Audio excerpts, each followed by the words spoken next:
بسم اللہ الرحمن الرحیم۔ السلام علیکم اسٹوڈنٹس، میں ہوں تنویر اقبال اوان اور آپ لوگ دیکھ رہے ہیں پشاور ماڈل اسکول نوشہر۔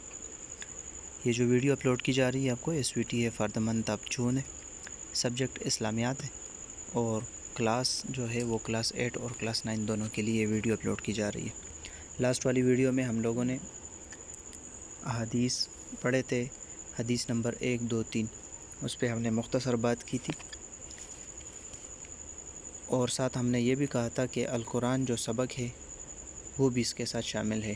اور اس سے پہلی والی ویڈیو میں ہم نے درس الاول الف اور بے پہ بات کی تھی۔ درس الاول الف اور بے میں تو آپ لوگوں نے زبانی کام ہے، اس میں الفاظ معنی یاد کرنے ہیں، تراجم یاد کرنے ہیں۔ اسی طرح احادیث میں اور القرآن جو ابھی ہم پڑھنے والے ہیں اس ویڈیو میں، تو اس میں آپ نے ایم سی کیوز بنانے ہیں، at least 20 MCQs جو معروضی سوالات ہیں وہ آپ نے اس میں بنانے ہوں گے اور وہ پھر اس وی ٹی میں آپ نے بھجوانے ہیں۔ تو آئیے اسٹارٹ کرتے ہیں۔ القرآن تعارف حفاظت اور فضائل، یہ سبق ہے آپ کی کتاب میں، کلاس 9 اور 8 دونوں کے لیے ہے۔ قرآن کا تعارف ہے۔ قرآن کے نام یہاں پہ میں آپ کے ساتھ شیئر کرتا ہوں۔ قرآن کے تو ویسے نیم زیادہ ہیں، علماء کرام نے کتابوں میں لکھے ہیں، 50+ تقریباً لکھے ہیں، لیکن قرآن نے وہ نیم جو قرآن نے خود اپنے لیے استعمال کیے ہوئے ہیں، اللہ تعالیٰ نے قرآن میں خود استعمال کیے قرآن کے لیے، وہ 5 ہیں، ٹھیک ہے۔ وہ اس میں القرآن ہے، الفرقان، نمبر 3 الذکر، الکتاب 4 اور نمبر 5 ہے التنزیل۔ یہ 5 نام قرآن نے خود اپنے لیے استعمال کیے ہوئے ہیں، ٹھیک۔ قرآن کا جو لغوی معنی ہے، ڈکشنری جو میننگ لفظ قرآن کو اگر ہم دیکھیں تو قرآن دراصل قرأ یقرأ سے نکلا ہے، یہ لفظ قرأ یقرأ سے نکلا ہے۔ اب اس کا جو لغوی معنی ہے وہ جمع کرنا ہے، جمع کرنا۔ پھر ہم تو پڑھتے ہیں کہ اس کا جو معنی ہے یہ بار بار پڑھی جانے والی کتاب ہے، اس میں یہ اس معنی میں کس طرح استعمال ہوا ہے، قرأ یقرأ، پھر یہ لفظ پڑھنے کے معنی میں اس لیے استعمال ہونے لگا کہ اس میں حروف اور کلمات کو جمع کیا جاتا ہے، حروف اور کلمات کو جمع کیا جاتا ہے۔ قرأ یقرأ کا مصدر قرأت کے علاوہ قرآن بھی آتا ہے، ٹھیک ہے۔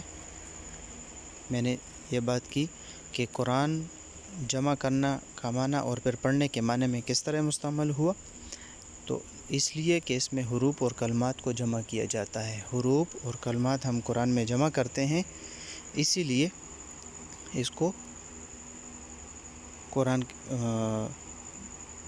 قرآن کے معنی میں استعمال ہوا ہے۔ قرأ یقرأ کا جو مصدر ہے وہ قرأت کے علاوہ قرآن بھی آتا ہے، ٹھیک ہے، پڑھنے کے معنی میں استعمال ہوا۔ چنانچہ اللہ تعالیٰ کا ارشاد ہے اِنَّا عَلَيْنَا جَمْعَهُ وَقُرْآنَهُ، بلا شبہ اس کتاب کا جمع کرنا اور پڑھنا ہمارے ہی ذمہ ہے۔ اس کتاب کو ہم نے جمع کیا، اس کتاب کا جمع کرنا، ہم اس کو جمع کریں گے اور پڑھنا ہمارے ہی ذمہ ہے۔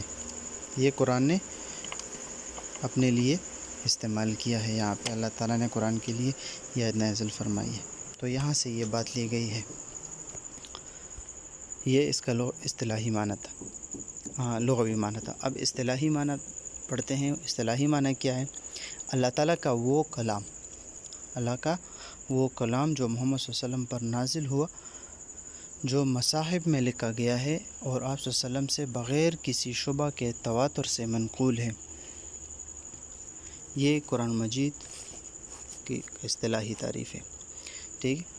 اللہ کا وہ کلام، یہاں پہ اگر آپ دیکھیں کلام اللہ ہے، قرآن کو کلام اللہ کہا گیا ہے، جو محمد صلی اللہ علیہ وسلم پر نازل ہوا ہے اور مصاحف میں جو لکھا گیا ہے، مصاحف۔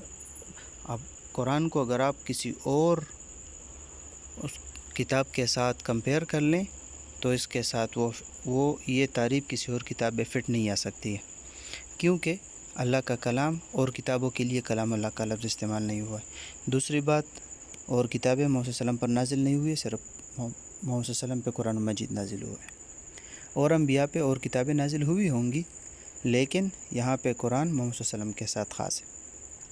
مصاحف میں لکھا گیا ہے، صحیفوں میں لکھا گیا ہے، مصاحف میں، اور آپ صلی اللہ علیہ وسلم سے بغیر کسی شبہ کے تواتر سے منقول ہے۔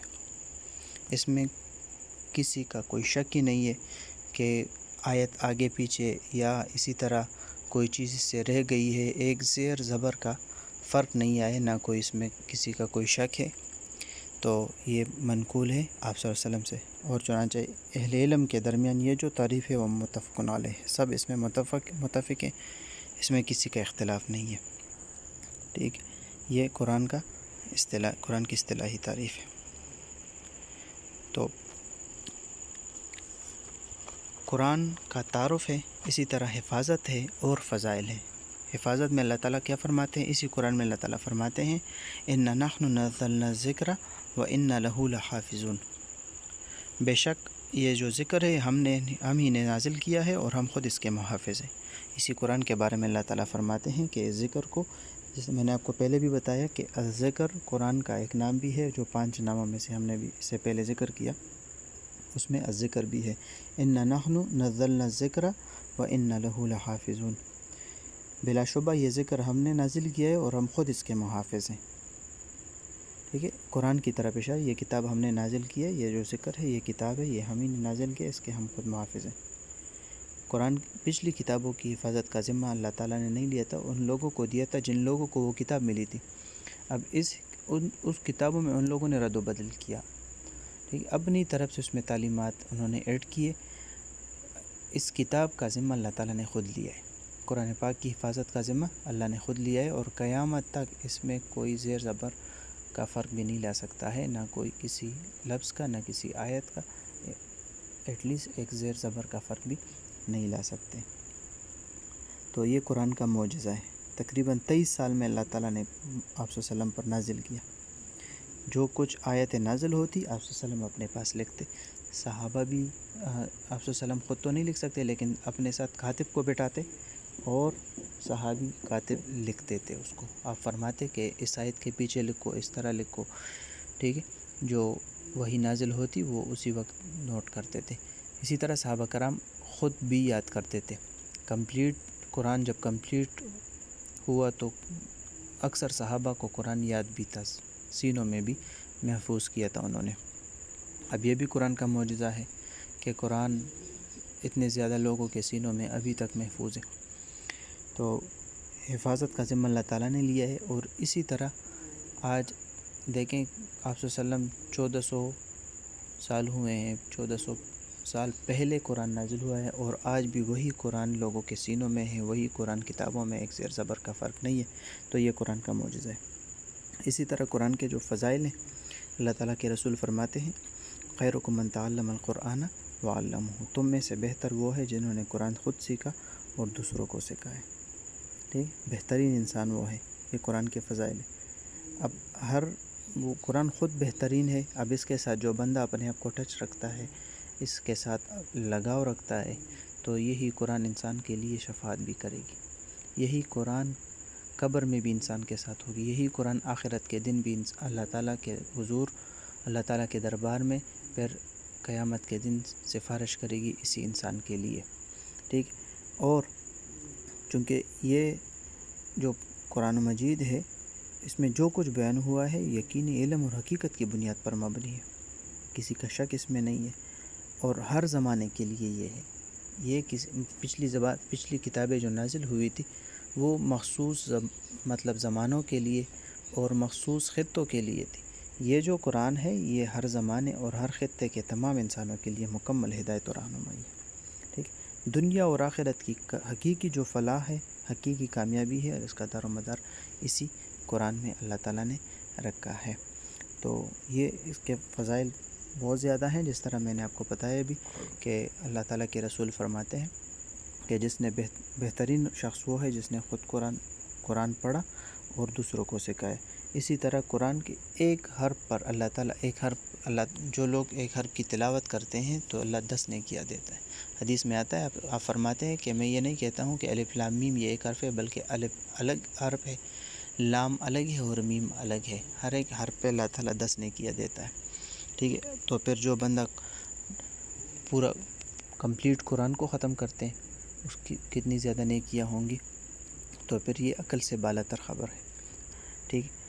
یہ قرآن کے جو فضائل ہیں، جس طرح میں نے آپ کو بتایا کہ کہ اللہ تعالیٰ نے آپ صلی اللہ علیہ وسلم پہ یہ قرآن نازل کیا ہے، اور یہ جو قرآن ہے اس میں دنیا اور آخرت دونوں کی کامیابی ہے۔ تو اس ویڈیو میں جس طرح میں نے آپ کو کہا تھا کہ تعارف پڑھیں گے، حفاظت اور فضائل۔ دوبارہ میں آپ کو اس ویڈیو بتا رہا ہوں کہ درس الاول الف اور با سے آپ لوگوں نے الفاظ معنی یاد کرنے ہیں، زبانی کام ہے، اور حدیث نمبر 1 2 3 اور یہ قرآن مجید سبق جو ہے اس سے MCQs بنانے ہیں، ایٹ لیسٹ 20 MCQs آپ نے اس سے بنانے ہیں۔ حدیث نمبر 1 2 3 اور القرآن سے MCQs بنانے ہیں اور وہ سبمٹ کرانے ہیں۔ فی الحال کے لیے ہمیں دیجیے اجازت، اپنا بہت سارا خیال رکھیے۔ السلام علیکم ورحمۃ اللہ وبرکاتہ۔